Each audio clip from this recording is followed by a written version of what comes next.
ตั้มสบายดีคอยเอ้ยยังไม่เด้อ1 2 3สบายดียินดีต้อนรับทุกท่านเข้าสู่ซ่องแบงค์สเปซ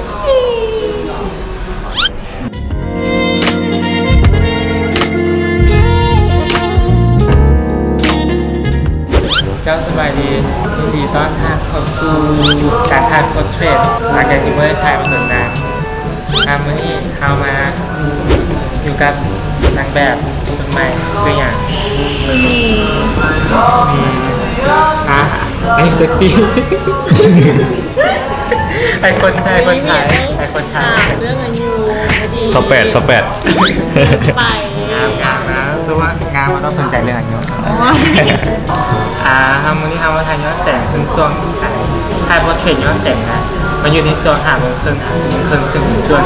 ที่ถ่ายงานที่สุดเขาแช่งยังอุตสา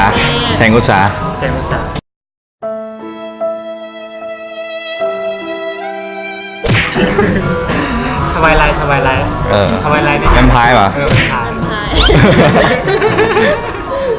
ยเข้ากันได้แล้วตอนนี้ใกล้ซื้อข้อมูลแล้วเจ๊นายเขาไปถ่ายส่งทวายไลท์กันเห็นได้เลยมาพูดกันได้ปะเอามือใส่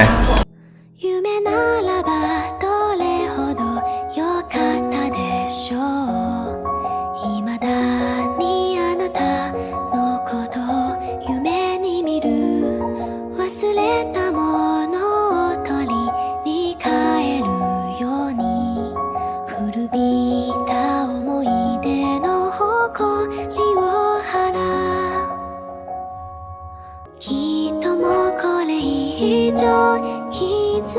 くことなどありはしないとわかっているあの日の悲しみさえあの日の苦しみさえその全てを愛してたあなたと共に胸に残り離れない苦いレモンの匂い雨が降り止むまでは帰れない今でもあなたจะเอเมื่อกี้เขาก็หาถ่ายรูปแล้วซึ่งก็หาตะเวนก็ปิ่นเมื่อกี้นี่นะวันนี้อาจจะถ่ายบ่ได้รูปหลายสำหรับเลยแต่นะเซ็งไปนิดนึงอาจจะรูปบ่ได้หลายสำหรับแต่ก็ฝากคอมเมนต์ได้ด้วยว่างามหรือบ่งามนะจ๊ะนี่เป็นผู้ซื้อให้แล้วมั่นใจในรูปที่ออกมาป่ะมั่นใจนิดนึงมั่นใจนิดนึงเลย มั่นใจอย่างมันนะ